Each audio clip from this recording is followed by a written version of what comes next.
Panthers are moving to their second round of interviews for coaches. It's like it's a callback, right? It's for the. Sometimes my brain jumps to references that just probably aren't referenced a ton on sports radio. Okay. This is again called the Hollywood Week on American Idol from back in the day. Oh. Right, you got the golden ticket. We want to see you again, says Simon Cowell and Paula. It means something. The Panthers cast a wide net, right? They interviewed a bunch of coaches, and that's not even to like. I assume there were some that they asked to interview that chose not to, right? There's maybe a Belichick, maybe a Harbaugh, maybe they're like, hey, you know what? We got other options that we like better. We're not gonna mess around because they know what they're looking for. They're interviewing a bunch, or they interviewed a bunch in that first round. Now we're starting to see who's in the second round. Right? Tree-shaking eliminations have taken place. Before we even get to the names being interviewed second, there is one element of this search that baffles me beyond all belief. Dan Morgan. He is involved in both. He has had 2 interviews to be the Panthers GM. He was their an assistant in their front office under Scott Fitterer. He's had 2 GM interviews. He's also been sitting in on the interviews for head coaches as part of the interviewer rather than the interviewee. So he is an interviewee for GM. He is an interviewer for head coach. That makes no sense to me. That is a blatant conflict of interest. He is auditioning to be the GM while interviewing head coaches. Right? If I'm interviewing to be the GM, any interaction I have with David Tepper, I'm worried about how I look. Right? I don't want to be interviewing coaches with somebody in there that's also auditioning. Now we're getting the point wrong, right? Is Morgan looking to make himself look good, or is he looking to figure out the best coach? I was about to say, is him interviewing part of his audition? Air quote. It has to be. There's part no of his way, interview. There's no way to separate it. So what is he doing? He's out there going like, this question will make me look like a genius. Here's an interesting and very hard to come up with question, rather than saying, hey, tell me about yourself, right? Like, explain to me this play. Tell me about your offense. Tell me about your defense, whatever it is. What do you think of our roster? Yeah, the head coaching candidates. Yeah. Can you imagine that? How have I done putting together this roster? Right. What flaws do you think need to be fixed? So that right there muddies the waters, right? It's not crystal clear. Or how about this? What if he knows he and a coach get along, right? They've got a relationship from the past. They know the same people. They got a friend of a friend that's like, hey, you guys would love each other. He's going to try to make that guy look better in the head coaching interviews, because then it's like, perfect. We already vibe. I'll be the GM. He'll be the coach. And then if there's someone who he doesn't know, or crazy enough, doesn't like, or knows doesn't like him, he's going to be out there sabotaging him. Right? Some of the questions, an interview with somebody that he likes. Hey, tell us about your offense. What's the goal? Give us the strategy. Question for somebody he doesn't like. Oh, we're big in analytics here off the top of your head. What's the square root of 97?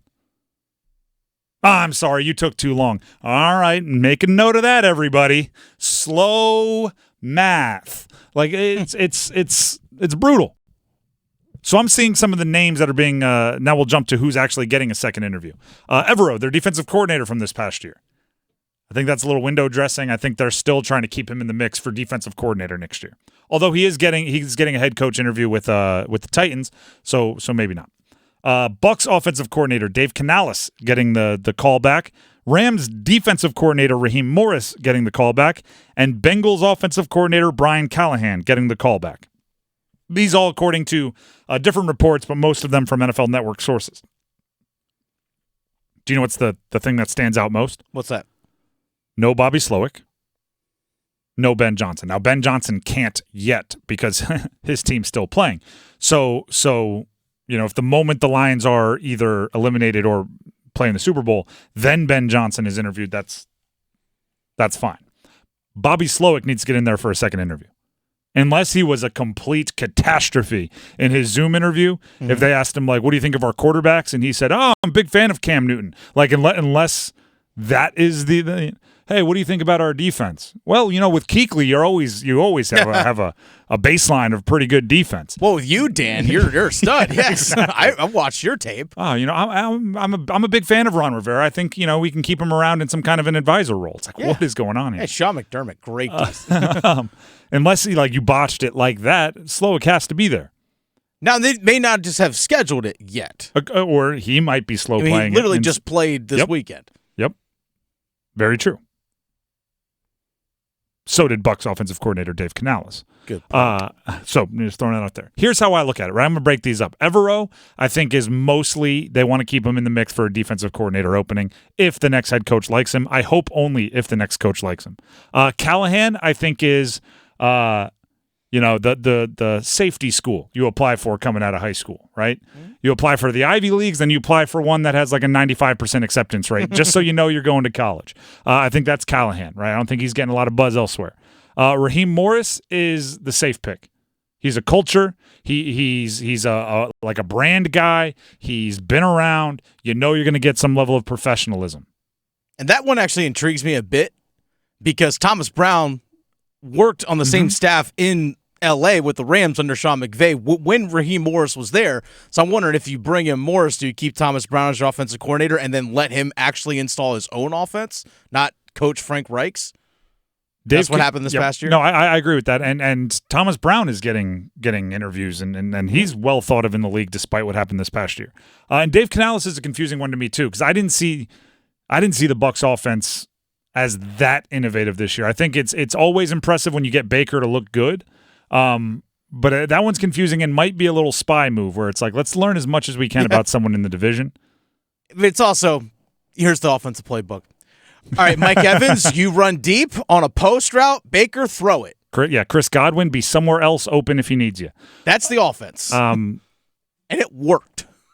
Overall, I think those names, this is how I'm describing it. I think this better be, is a better way to put it. This better be the Panthers just staying busy because they have the free time, right? Maybe Slowick said, give me a couple days, right? Maybe Ben Johnson is still coaching the Detroit Lions and can't interview with you until at least after the conference championship game. And if you're the Panthers, don't just sit around and sit on your hands and twiddle your thumbs, right? Don't just waste time. Don't break out a Sudoku. If those guys are making us wait, might as well talk to some of these others as backup plans. I hope that's what it is. I don't want to call them time wasters, but time killers maybe. It's like, hey, let's talk to somebody, right? Maybe they're going to answer it, or maybe we'll learn something that we want to know for when we interview the better candidates. But to me, my top three are simple.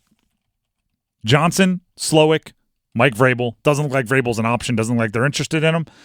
Next up, I think Raheem Morris out of the guys they're talking to would be the next place to go. But we'll see. It's getting more serious.